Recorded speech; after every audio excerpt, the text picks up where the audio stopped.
Entonces vamos a hablar del guerrero de guerreros, el máximo guerrero que ha sido Jesús. Él es nuestro modelo.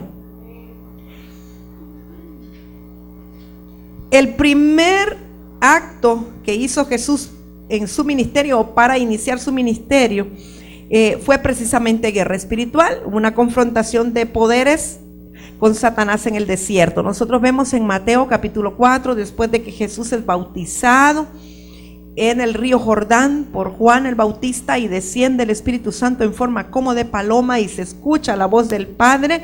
Entonces dice que después de eso Él es llevado por el Espíritu Santo al desierto para ser tentado por Satanás.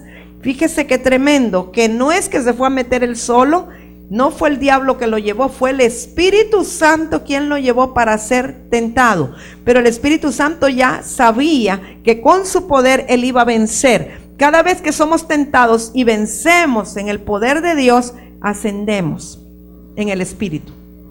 Entonces las tentaciones son necesarias, pero cuando vencemos, ¿verdad?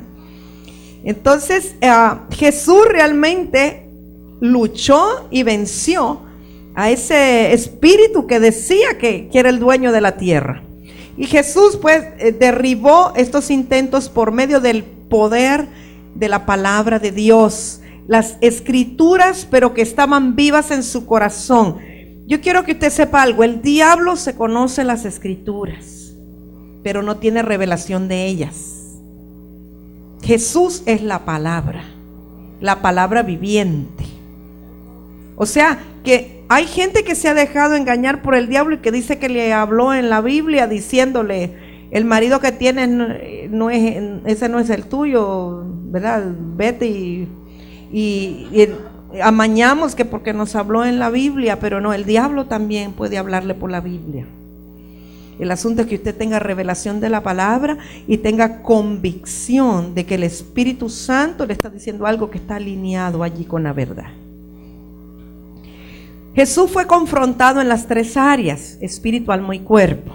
Vamos a ver, esto está allí en Mateo 4, yo solamente le estoy citando allí la escritura. Cuando Él es llevado para ser tentado por Satanás, es tentado en las tres áreas. Y el área física o del cuerpo, recuerde que Él había ayunado por 40 días. Yo me atrevo a decir que este ayuno era parcial, en el sentido de que creo que Jesús bebía agua pero no comía. ¿Por qué? Porque si Él hubiese estado en un ayuno total sin agua, sin líquidos, la tentación hubiese sido de sed, ¿verdad? No de comida. Entonces, si la tentación era de comida, es porque Él estaba bebiendo agua.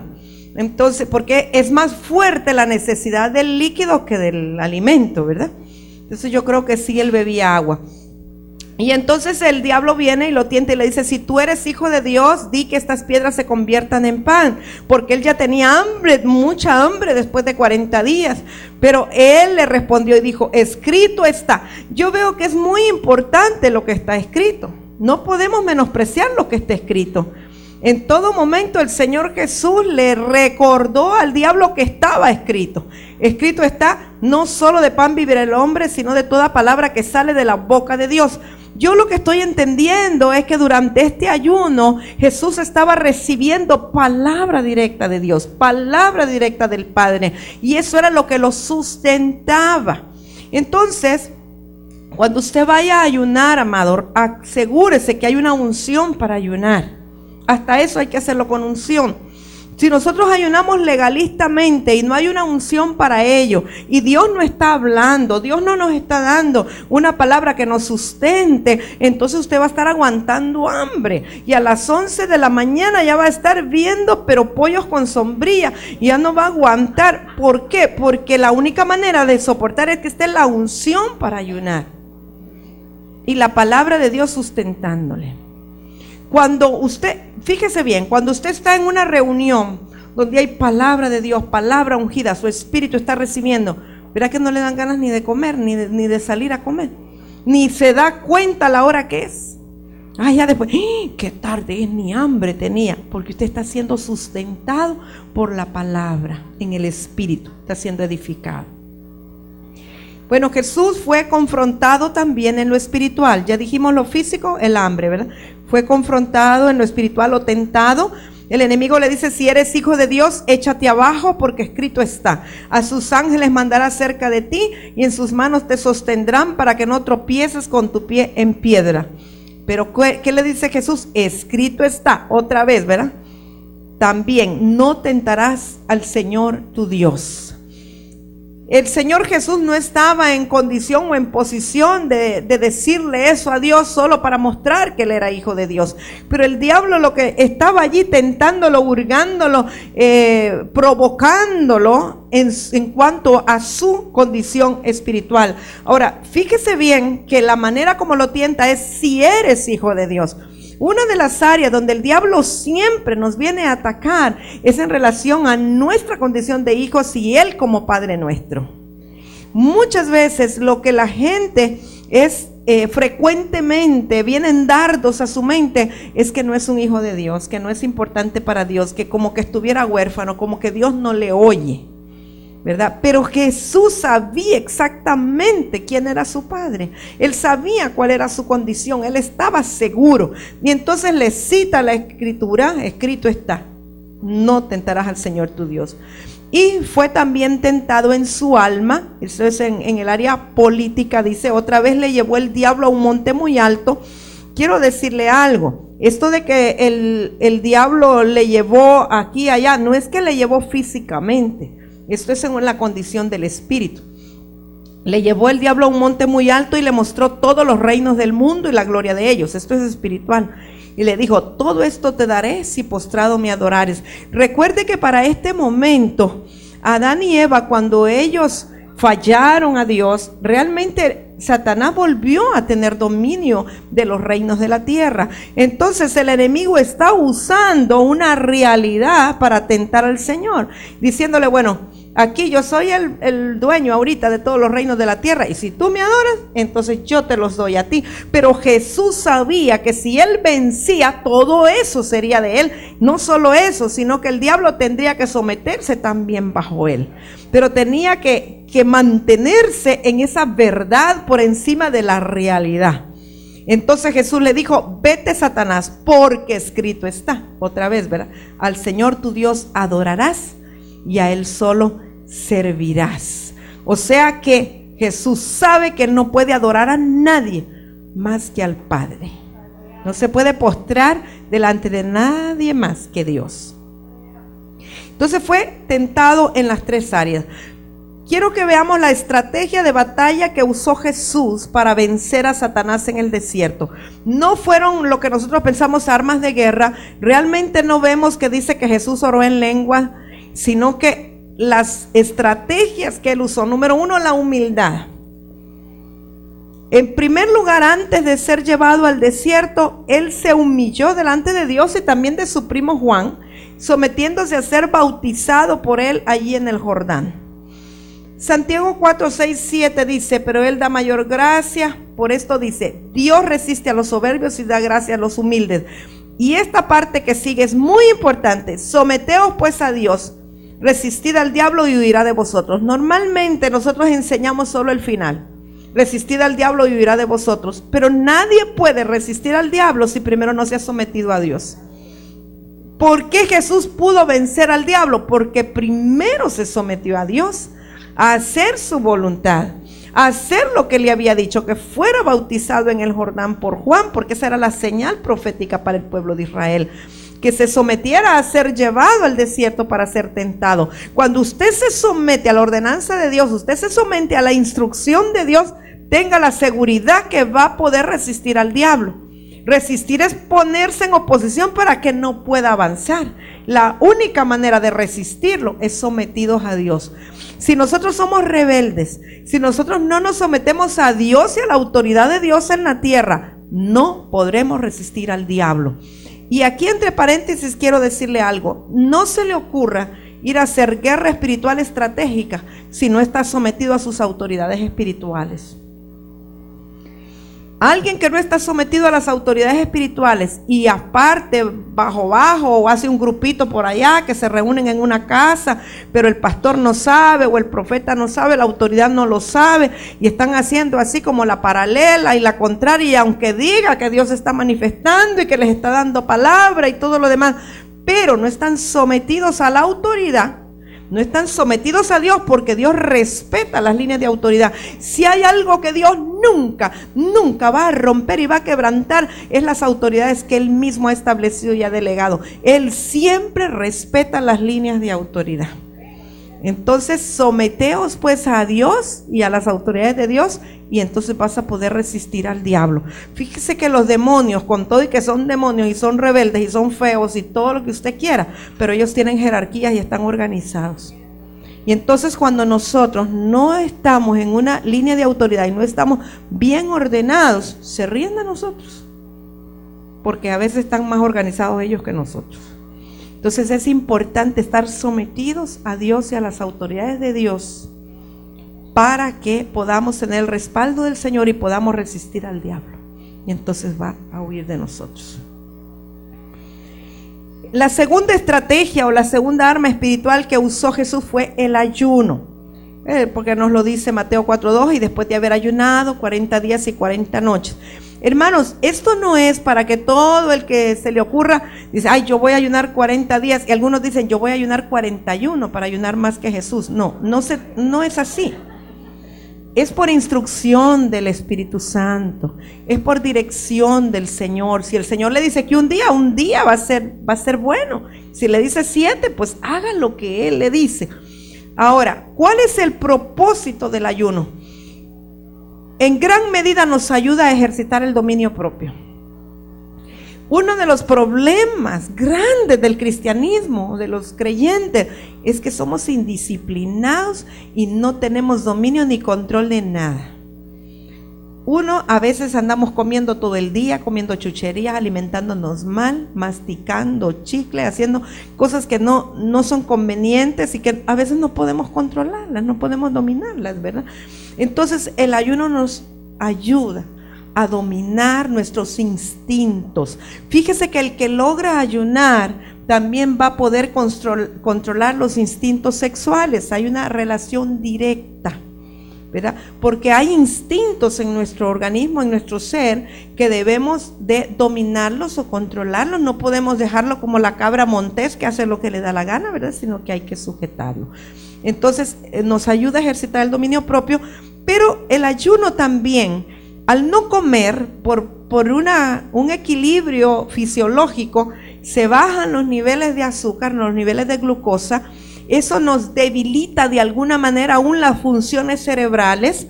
Entonces no tenemos tan activo el pensamiento, no estamos inventando qué hacer, no estamos en ese acelere. Entonces al estar más así como más tranquilos, estamos más sensibles a escuchar la voz de Dios. Hay como un equilibrio, un balance, no sé cómo decirlo, que entre más sometido está la mente, las emociones, entonces más perceptivo está el espíritu para escuchar la voz de Dios. La voz de Dios no se oye con este oído natural. La voz de Dios viene al interior, al espíritu. La voz de Dios no se oye cuando usted anda pensando en algo. Es que Dios me habló. No, si usted ya lo anda pensando, no fue Dios el que le habló. A no ser que usted ya tenga la mente de Cristo. Ya dijimos que posicionalmente la tenemos, pero experimentalmente nos falta un poquito, por no decir mucho. Entonces la voz del Espíritu viene al interior. Normalmente es algo que usted no buscó, es algo que usted no está insistiendo en preguntarle a Dios. Yo no sé usted, pero yo entre más le pregunto a Dios algo, menos me contesta. Y lo que me dice es lo que no le he preguntado. ¿No le pasa a usted eso? Y hay gente que dice, me voy a meter a un ayuno para que Dios me hable sobre tal y tal cosa, y sale de los 40 días y no le habló nada, y se mete a otro y nada. Y cuando se olvidó de lo que le estaba preguntando, un día estaba arreglando la cama, estaba cocinando, iba en el carro y ¡buah! Viene la voz del Espíritu y le dice lo que Él quiere, cuando Él quiere y como Él quiere. Nosotros no podemos manipular a Dios ni obligarlo a que nos responda a nuestras inquietudes. Él sabe cuál es su tiempo y Él sabe lo que usted necesita saber y cuándo lo necesita saber, ¿verdad? Él es soberano, Él sabe mejor que nosotros. Entonces sí, es muy bueno ayunar, pero no es que usted lo va a hacer, ¿verdad? Como los lamas del Tíbet, ni como los yogas, de que me voy a meter a un ayuno para purificarme. No, el Espíritu de Dios viene y le pone la inquietud, es más, le quita el hambre, y aunque usted iba a prepararse un gran desayuno, de pronto siente que no quiere comer. Y es la unción de Dios, y el Señor le dice, apártate conmigo, ¿verdad? Quiero ministrarte, quiero hablarte, o quiero estar contigo, sencillamente en intimidad. Porque fíjese que a Jesús es el Espíritu el que lo llevó, ¿verdad? Bueno, otra estrategia que usó el Señor Jesús es la palabra. Él es la palabra, pero Él usó las escrituras como un rema. Ya hemos dicho que el tratado de la palabra o el logos de la palabra es lo que está escrito, pero cuando esa palabra es dada o declarada en un momento específico y oportuno, se convierte en un rema, en una palabra en acción, en una orden de Dios. Entonces, en Cristo la palabra estaba escrita en las tablas del corazón, y en nosotros también, porque somos ministros del nuevo pacto, y el nuevo pacto dice que Él escribiría sus leyes en nuestra mente y en nuestro corazón.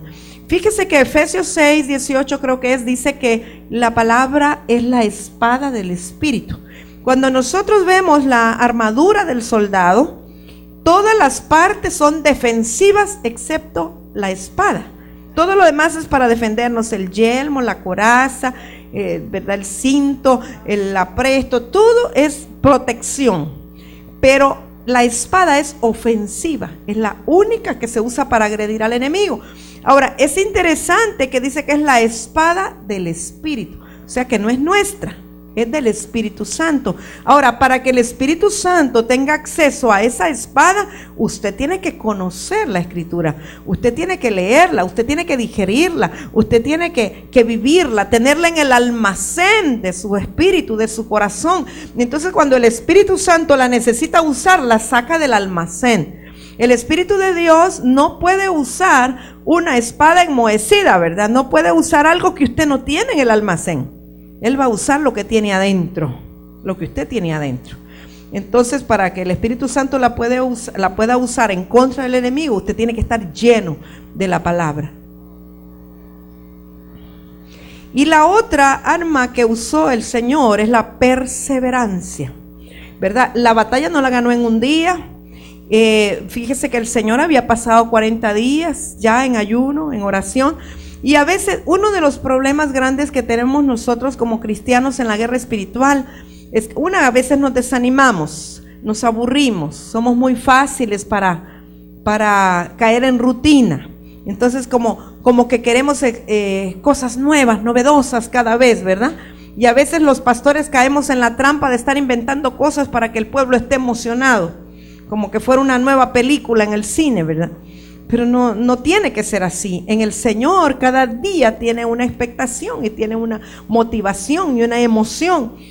Y algunas veces hemos ganado una batalla, hemos obtenido una victoria, pero no hemos llegado hasta el final, o lo dejamos por un tiempo y vemos como que aquello resurge otra vez, porque la verdad es que hay que ir y estar continuamente y constantemente hasta que podamos ver la victoria total. Entonces la perseverancia es una cualidad que necesitamos los creyentes. Perseverar en la fe, perseverar en la verdad, perseverar en esa condición hasta que veamos la victoria. No dejar las cosas a medias. Y al final vemos la autoridad que el Señor Jesús ejerció sobre espíritus, no solamente sobre espíritus inmundos, sino que luego vemos la autoridad sobre los ángeles, espíritus angélicos. Entonces debemos dirigirnos directamente a estos espíritus, ordenarles en el nombre de Jesús que abandonen las regiones.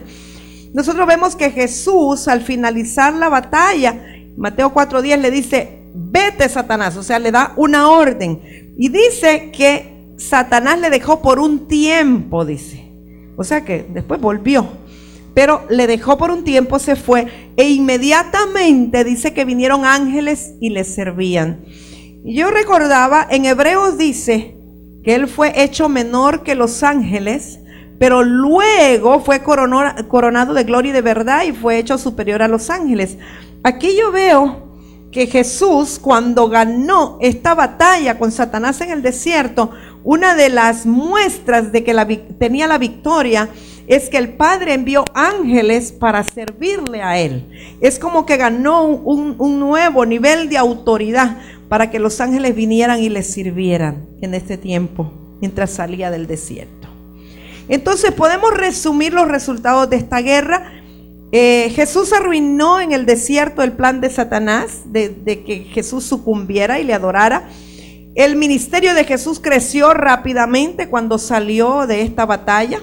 Los discípulos le siguieron porque él vino. Cuando usted lee, dice que cuando volvió del desierto, él volvió en el poder del Espíritu. Primero él fue llevado por el Espíritu al desierto para ser tentado, pero después de vencer a Satanás, él volvió en el poder del Espíritu.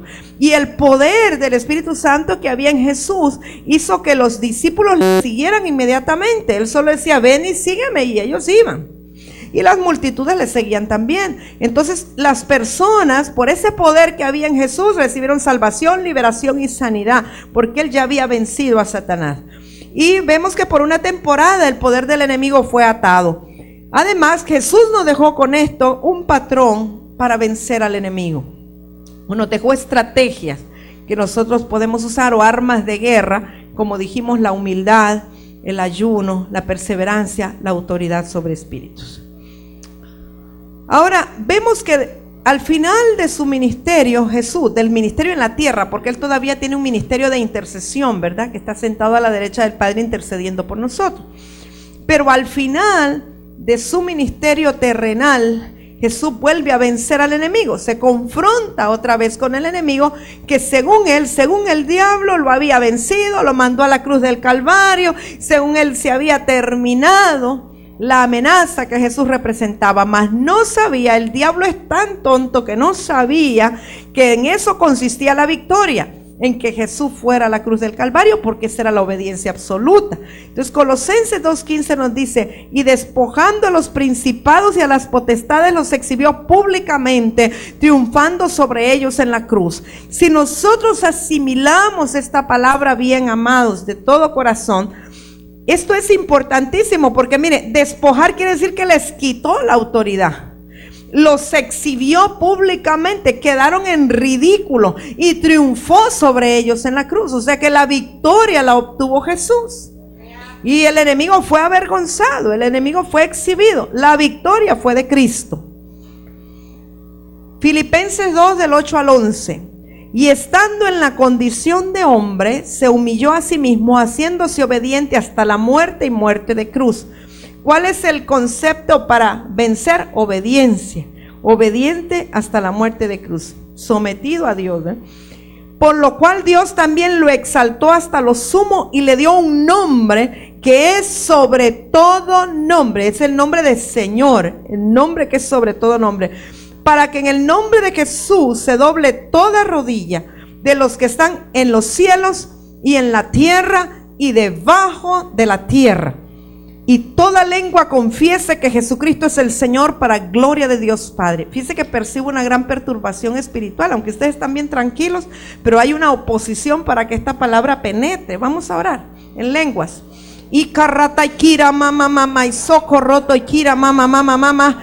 Venimos reduciendo a la impotencia toda perturbación del enemigo, toda opresión del diablo a las mentes. Ahora mismo lo reducimos a la nada, lo echamos fuera y declaramos el poder de la sangre del Cordero, el poder del nombre de Jesús, el poder de la palabra de Cristo, ahora traspasando la mente y los corazones, para que la verdad de Dios sea establecida en el corazón de cada uno de mis hermanos. Bloqueamos ahora todo intento del enemigo de que este pueblo no se levante en la verdad y en la luz. Declaramos que tenemos la autoridad en Cristo Jesús. Ahora declaramos revelación, que el espíritu del entendimiento es abierto en cada uno de nosotros. Sea abierto el entendimiento y venga la revelación de la palabra para poder levantarnos en poder y autoridad en el nombre de Jesús. Amén.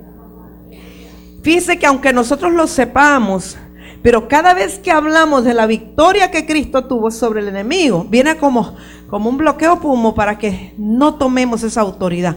Pero declaramos que estamos bien alertas, bien despiertos, recibimos en el Espíritu y nos vamos a parar en la verdad que Cristo Jesús nos ha dejado. Es muy importante, hermanos míos, saber que en el nombre de Jesús se tiene que doblar toda rodilla. No solo de lo de aquí, de lo que está en los cielos, en la tierra y debajo de la tierra. O sea, los infiernos, la tierra y los cielos. Todo tiene que confesar que Jesús es el Señor. Toda lengua confesará que Él es el Señor. Y el nombre del Señor está por encima de todo nombre. Toda rodilla se tiene que doblar. Jesucristo es el Señor. Él venció en la cruz del Calvario. Él tiene la autoridad, Él tiene el señorío. No hay nadie que tenga más poder que Él. Efesios 1, 17 al 23, para que el Dios de nuestro Señor Jesucristo, el Padre de gloria, os dé espíritu de sabiduría y de revelación en el conocimiento de Él, alumbrando los ojos de vuestro entendimiento, para que sepáis cuál es la esperanza a que Él os ha llamado. Eso es para nosotros, amados. Y cuál es la riqueza de la gloria de su herencia en los santos. Somos herederos de sus riquezas en gloria. Y cuál la supereminente grandeza de su poder para con nosotros los que creemos, según la operación del poder de su fuerza, la cual operó en Cristo, resucitándole de los muertos y sentándole a su diestra en los lugares celestiales, sobre todo principado y autoridad y poder y señorío, y sobre todo nombre que se nombra, no solo en este siglo, sino también en el venidero, y sometió todas las cosas bajo sus pies, y lo dio por cabeza sobre todas las cosas a la iglesia, la cual es su cuerpo, la plenitud de aquel que todo lo llena en todo. Somos la plenitud de aquel que todo lo llena en todo. Somos el complemento de Cristo, somos la plenitud de Cristo. Amados míos, el nombre de Jesús está sobre todo nombre. Usted puede con autoridad declarar cuando va alguien que le diagnosticaron un cáncer, usted le dice: el nombre de cáncer está por debajo del nombre de Jesús. El nombre de Jesús está por encima de todo nombre de rinitis. El nombre de Jesús está por encima de todo nombre de migraña. El nombre de Jesús está por encima de todo nombre de miseria, de pobreza y de enfermedad. El nombre de Jesús está por encima de todo nombre que se nombra en los cielos y en la tierra y debajo de la tierra. No hay otro nombre por encima del nombre de Jesús. Y esa es la herencia más grande que tenemos, amados. Si la herencia no son carros, no son casas, la herencia más grande es el nombre de Jesús y la autoridad para poder usarlo. Porque ante el nombre de Jesús toda rodilla se tiene que doblar y toda lengua tiene que confesar que Jesús es el Señor. ¿Qué herencia más grande? La autoridad nos ha sido conferida. Tenemos autoridad nosotros. Mire, esta escritura es poderosa. Yo quiero invitarle a que usted en su casa medite en Efesios 1 del 17 al 23. Lo tiene allí en su material. Póngalo al lado de su cama. Léalo una y otra vez. Declare a los aires, hermanos míos, la supereminente grandeza de su poder está en nosotros. Eso es algo tremendo. Los que creemos según la operación del poder de su fuerza. Esto es grandioso lo que somos en Cristo Jesús. Ahora, como le dije, Cristo ya lo hizo. Usted necesita creer en primer lugar que esto es verdad. Y entonces vamos a poder caminar en lo que creemos. Nosotros no podemos caminar en lo que no creemos, ni en lo que ignoramos. Por eso, aunque todo haya sido dado y conquistado, necesitamos leer las escrituras para darnos cuenta que esto es real. Y necesitamos la revelación para que venga nuestro espíritu y no solamente lo entendamos con la cabeza, sino que lo recibamos en fe con el corazón y podamos caminar en esa revelación. Porque hay quienes lo leen y lo saben de memoria y ajá, sí, aquí dice, pero cuando la revelación viene, cuando el entendimiento es abierto, cuando la vida penetra, entonces usted puede caminar en esa verdad porque sabe que es así, que es para usted. Pero algunos lo leen y dicen: esto ha de ser para el pastor, para los apóstoles. No, para usted. para los que creemos. Esa es la gran herencia. Primera de Pedro 3:22, quien habiendo subido al cielo está a la diestra de Dios, y a él están sujetos ángeles, autoridades y potestades. Aquí solo estamos revisando el nivel de autoridad de Cristo Jesús una vez que murió y resucitó. Y Efesios 2 del 4 al 7, pero Dios, que es rico en misericordia, por su gran amor con que nos amó, aún estando nosotros muertos en pecados, nos dio vida juntamente con Cristo. Por gracia sois salvos. Y juntamente con Él nos resucitó. Y asimismo nos hizo sentar en los lugares celestiales con Cristo Jesús, para mostrar en los siglos venideros las abundantes riquezas de su gracia en su bondad para con nosotros en Cristo Jesús. Él ya nos resucitó. Ahora, pero usted todavía no se ha muerto, mucho menos ha resucitado. Pero posicionalmente Él ya nos resucitó. O sea, en eternidad ya estamos resucitados. Si usted pudiera ir en la maquinita del tiempo al futuro dentro de miles de años, usted ya se va a ver resucitado. Porque Él ya lo hizo en eternidad. En Él no hay tiempo, en Él no hay pasado, presente ni futuro. Él vive en un presente continuo. Nosotros somos los que tenemos límites de tiempo en esta tierra y en este cuerpo. Hay límites de tiempo y hay límites geográficos. Pero en el espíritu no hay límites de tiempo. Puede ir al pasado, al presente y al futuro. Ni tampoco hay límites geográficos. En el espíritu puede ir al Asia, a la China, al tercer cielo, debajo del cielo, de la tierra, donde quiera. Porque no hay limitaciones. La materia no nos puede retener en el espíritu. Entonces usted solo toma de lo que es suyo. Así es que ya estamos resucitados y ya estamos sentados en lugares celestiales. En la misma silla que está Jesús a la derecha del Padre, ahí está usted. Esto es espiritual y es posicional. Pero cuando usted lo cree y usted lo aplica y usted lo declara, usted allí está. Y tiene la misma autoridad y el mismo derecho que Jesús. Porque usted está cobijado bajo el nombre de Jesús. Usted está cubierto con la sangre de Jesús. Usted está cubierto en la persona, en el carácter de Jesús. Entonces tiene el derecho de usar toda la autoridad que Cristo Jesús conquistó para darnos a nosotros. Él subió, está sentado a la derecha del Padre, pero nos dejó su gracia, que es su habilidad y su capacidad para vencer. La gracia, amados míos, es la vacuna contra el pecado. La gracia es la capacidad de Dios en nosotros para no pecar. Es su capacidad, su habilidad con la que Él venció a Satanás, está a nuestra disposición. Y también hay gracia, ¿verdad?, para perdonarnos cuando nos arrepentimos, pero mejor recibamos de la gracia que es vacuna y no de la que es curación. Si nos llenamos de la gracia de Él ahora, no vamos a pecar, porque el enemigo ya está vencido. Es por su gracia, por su misericordia. Amén. Bueno, ya sabemos que Jesús nos dio a su espíritu. Cuando nos dio su espíritu, nos dio todo lo que estaba en su espíritu.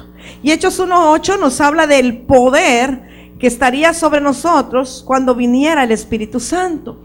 Y nosotros sabemos que Jesús mismo, y lo dice proféticamente Isaías, y luego lo dice Jesús cuando llega a la sinagoga allí en Capernaum: el Espíritu de Jehová el Señor está sobre mí. Lo dice en Isaías 61. Y luego él lee el rollo de las Escrituras y después dice: ese soy yo del cual habla la Escritura. Pero le tengo una noticia: el Espíritu de Dios también está sobre usted. Y usé 1 de Pedro 4:14 porque es un verso en donde denota que el Espíritu de Dios está sobre nosotros. Si sois vituperados por el nombre de Cristo, sois bienaventurados, porque el glorioso Espíritu de Dios reposa sobre vosotros. Qué lindo que reposa sobre nosotros, está sobre nosotros el Espíritu Santo de Dios. Entonces, ese poder que reposa sobre nosotros está allí continuamente. Ese poder que estuvo en Cristo Jesús y que lo levantó de entre los muertos está sobre nuestras vidas, sobre nosotros. Así es que nosotros entonces, como hijos de Dios, herederos del poder de su gracia, con el Espíritu Santo reposando sobre nosotros, tenemos una misión que cumplir en esta tierra. El Señor Jesús nos dejó al Espíritu Santo por una razón, ¿verdad? Nos llenó de poder y de autoridad con una razón. Nos dijo que podíamos hollar serpientes y escorpiones y toda fuerza del enemigo y nada nos dañaría por una razón. Dijo que éramos la luz del mundo por una razón. Dijo que somos la sal de la tierra por una razón. O sea que nosotros tenemos que alumbrar en medio de toda tiniebla. Nosotros somos llamados a establecer el reino de Dios en esta tierra. Somos llamados a hacer que las tinieblas retrocedan, así como Él venció en la cruz del Calvario. Ahora, no es en nuestra fuerza. Esto es igual que todo lo que hemos hablado. Ya fue hecho. Ya fue hecho, ya fue exhibido principados, potestades y huestes espirituales de maldad. Nosotros lo creemos, que Cristo lo venció. Creemos que la autoridad es nuestra. Creemos que el poder está sobre la iglesia. Somos embajadores del reino en la tierra. Y entonces traemos del cielo a la tierra, o traemos del ámbito del espíritu al ámbito terrenal, o traemos de lo invisible para traducirlo a lo visible, o de lo espiritual para que se haga concreto. O que la voluntad de Dios sea hecha así como está en el cielo, se echa en la tierra, pero nosotros somos los agentes que vamos a producir ese cambio, esa materialización de la verdad de Dios. Para eso hay que creerlo, hay que estar bien posicionados, saber cuál es nuestra posición en Cristo Jesús. Si usted de verdad sabe que está sentado en lugares celestiales con Cristo, y usted sabe que Cristo de verdad venció y no le da más poder al diablo que al Señor, porque muchos cristianos le dan más poder al diablo que al Señor. Hay muchos cristianos que leen más libros de demonios que la Biblia, y eso no puede ser. Usted tiene que llenarse de las escrituras, de la Biblia, y conocer el carácter de Cristo y conocer el carácter de su amado Padre. Lo que usted tenga que conocer del enemigo, el Espíritu de Dios se lo va a revelar, y lo que Él no le revele es porque no le conviene saberlo. No ande buscando, no ande indagando lo que Dios no le ha querido revelar, porque muchos han quedado en el manicomio por andar haciendo eso. Porque los espíritus se aprovechan. Entonces, se ha escrito mucho sobre liberación y sobre guerra espiritual, pero todo lo que se ha escrito es en base a experiencias personales, privadas. La mayoría no está sustentado con la palabra de Dios. Hay muchos libros que hablan de personas que conversan con los demonios, se sientan a tomar café con ellos y todo lo demás. ¿Y cómo te llamas? ¿Y de dónde venís? ¿Y para dónde vas? ¿Y qué estás haciendo? ¿Y qué mandado vas a hacer? Y se echan unas grandes charlas con los demonios. No necesita. Si la autoridad de Cristo está en usted, ¿qué le importa cómo se llama? Con que se vaya, que se vaya. No necesita saber el nombre. El nombre que está sobre todo nombre es el nombre de Jesús. Y el nombre es el carácter. Y si el nombre de Jesús, el carácter de Jesús está en usted, le va a ocurrir lo mismo que le ocurrió a Jesús. Desde que lo percibían y lo olían y sabían que venía cerca, no, empezaban a chillar los demonios, no nos atormentes. Y salían. Una sola vez dice que Jesús le preguntó ¿cómo te llamas? Y le dijo legión somos. Una vez nada más. No es que toda la vida Jesús se ponía a platicar con los demonios. Lo importante es que la autoridad de Cristo está en nosotros y tenemos autoridad para hollarlos, para deshacerlos, ¿verdad? Para que estén bajo la planta de nuestros pies. Y si estamos sometidos a Dios, vamos a poder resistir al diablo en cualquiera de sus formas o manifestaciones. Otra cosa, ¿para qué les va a preguntar cómo se llaman si sabemos que es padre de mentiras? Un gran mentiroso le va a decir un nombre que no es. ¿Para qué le va a creer? Si Dios se lo quiere revelar, qué bueno. Pero si no, ¿qué le va a creer usted al diablo? Ni platique con él, no se moleste con eso. Tiene que respetar el nombre de Jesús. Entonces, como hijos de Dios, hijos de luz, esa es nuestra misión, que las tinieblas desaparezcan. Ahora, cuando usted quiere que la oscuridad se vaya de un cuarto, ¿qué es lo que va a hacer? Le va a estar diciendo, váyase oscuridad, váyase oscuridad. Encienda la luz y se le va la oscuridad. ¿Cómo enciende la luz? La naturaleza de Cristo en nosotros. Alabando a Dios, adorando a Dios, exaltando y engrandeciendo al gran yo soy. Muchas veces los creyentes se pasan reprendiendo una de demonios con unos nombres Yo solo me acuerdo de unos hermanos al principio que espíritu plástico, espíritu de no sé qué, saber de dónde se lo inventan. Y entonces, ¿sabe lo que hacen con eso? Los atraen. Hay muchos creyentes que solo viven mencionando demonios. A mí el Señor me enseñó una vez, porque antes, al principio, cuando salíamos a misiones, ¿verdad? Y yo, olvídese las liberaciones que le pegaba al pobre carro antes de salir. Reprendo espíritu de accidente, espíritu pinchayantas, te ordeno que te vayas. Espíritu que arruina los frenos, y fuera, y una gran guerra espiritual antes de salir a una misión. Y a veces lo que estaba era atrayendo esos espíritus. Era como que allá estaban ellos tranquilos sin hacer nada. Y yo, allá nos llaman, vamos. Y el Señor me enseñó que lo que debo hacer es, en el nombre poderoso de Jesús, tomo autoridad sobre toda situación y circunstancia y declaro que los ángeles de Dios van delante y detrás. Declaro y proclamo la cobertura de mi Dios porque estoy escondida en el hueco de su mano. El nombre de Jesús me rodea, un cerco de fuego alrededor. ¿Y para qué voy a mencionar a los demonios? Mejor menciono a Jesús, a los ángeles de Dios, al Espíritu Santo, a todo lo que es santo, divino, perfecto. Y entonces atraigo la presencia de Dios. Amados míos, hay mucho poder en nuestra boca. Mira, hay iglesias que le cantan al diablo. Sí, ¿no ha oído un montón de cantos que le hacen al diablo? No, cántele al Señor. Cántele al Señor, que cuando usted le canta al Señor, el diablo se tapa los oídos y después se va, porque no aguanta que exalten al Señor. Entonces, tenemos que cambiar un poco, porque hay muchas cosas que se han puesto de moda, pero no son bíblicas. La sierva del Señor, y quedaron unos ataques demoníacos como por una semana. Yo ya no sabía qué hacer, no sabía cómo orar. Le pedí al Señor que me revelara qué era.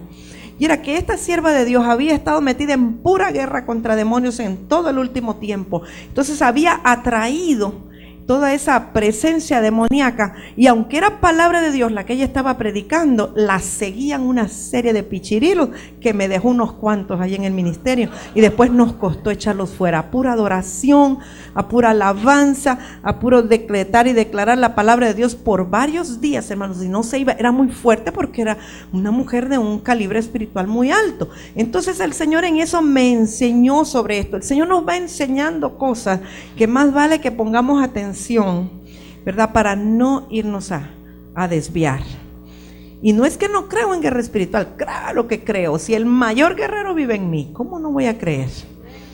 Bueno, entonces los hijos de Dios son ubicados por el Señor en el lugar exacto donde es necesario que ellos estén. O sea que usted no vive donde vive por casualidad ni por accidente. Dios lo tiene donde está, y hay una obra que hacer ahí donde usted está. Y la principal obra es que si usted se somete a Dios, el diablo va a tener que huir de usted ahí donde usted vive. Así es que si nosotros nos ajustamos al plan de Dios y somos obedientes al Señor, podemos tocar toda una ciudad y con la unción del Señor, y podemos cambiar todo un territorio, todo un pueblo. Y obviamente que si nosotros vivimos en esa dimensión, el enemigo va a tener que salir huyendo de nuestras ciudades y va a tener que ver dónde se mete, ¿verdad? Espero que se vaya al fondo del mar para no volver más.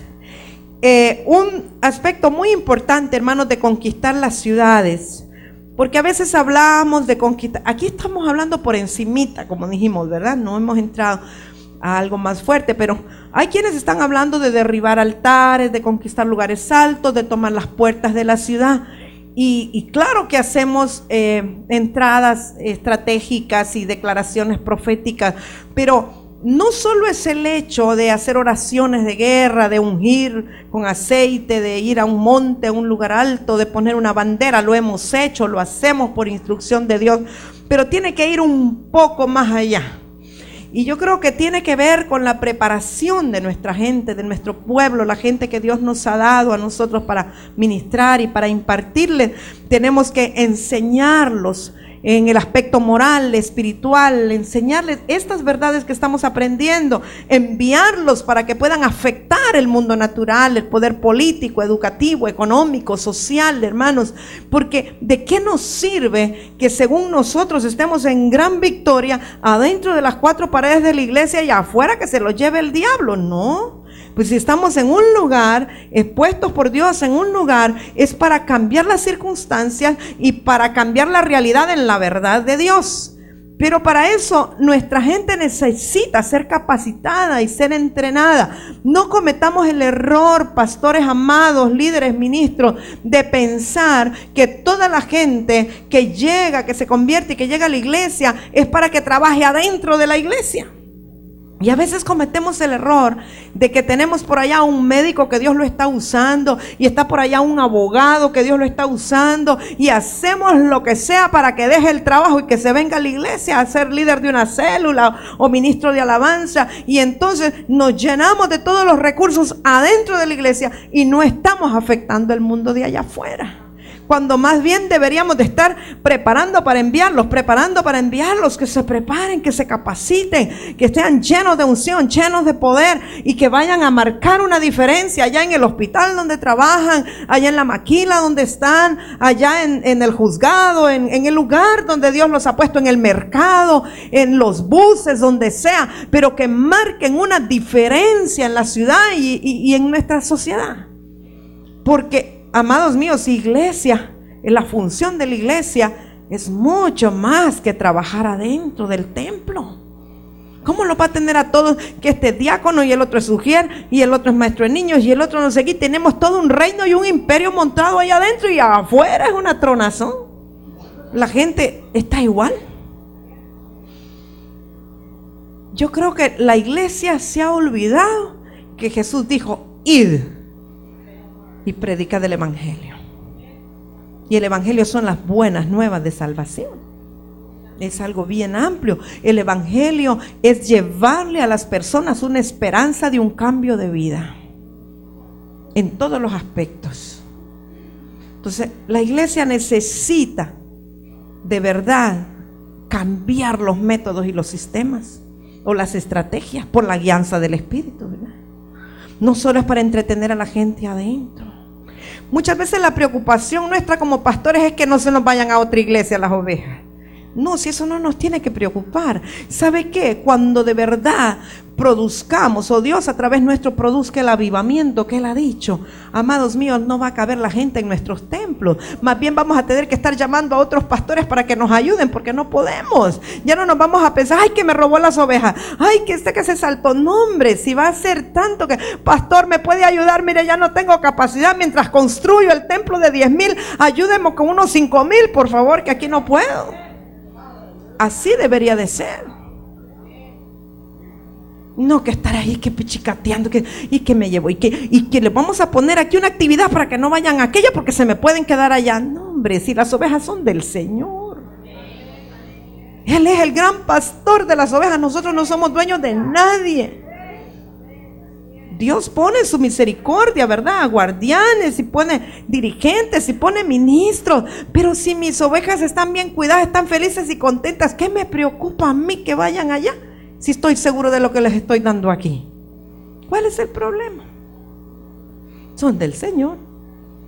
Si es que tenemos una visión de reino y lo que queremos es establecer el reino de Dios, no deberíamos de preocuparnos del reinito que tenemos. Qué pequeño pensamos, ¿verdad? Qué miopes somos. Si Dios quiere establecer su reino en toda la ciudad, en toda la nación, y que Él use a los que Él quiera usar, qué bendición. Que cada uno que se vaya bendecido, vaya con una semilla de prosperidad. Y ay, hermanos, mire, yo me gozo. Cada uno de los que se ha ido de donde nosotros, ay, son maestros en otro lado, son predicadores, y donde nosotros nunca les damos chance, pero allá son maestros, gloria a Dios, tan felices, realizados. Señor es bueno. Entonces está expandiendo la visión.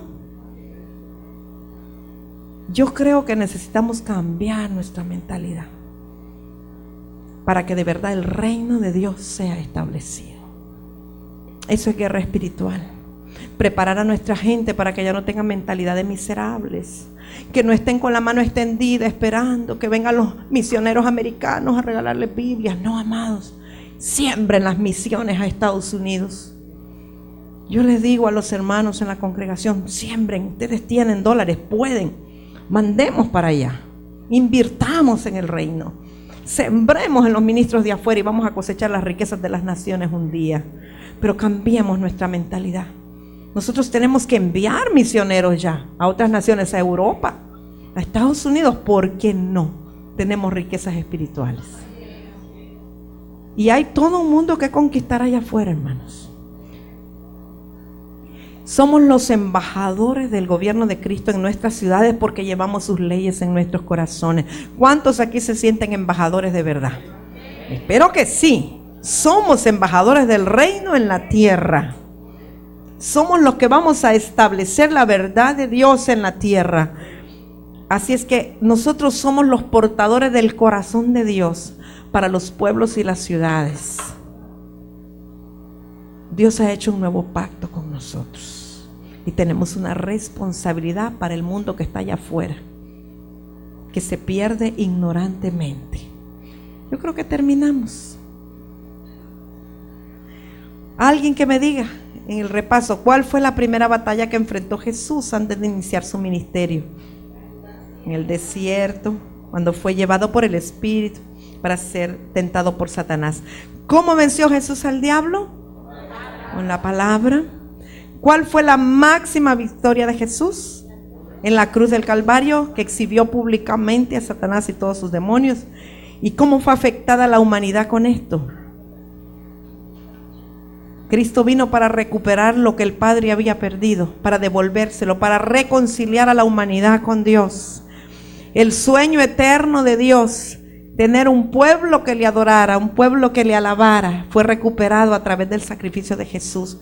La humanidad ahora, a través de Jesús, tiene la oportunidad, no solo de ser salvo del infierno, sino de estar reinando con Cristo Jesús y de cambiar nuestras ciudades y el destino de nuestra nación.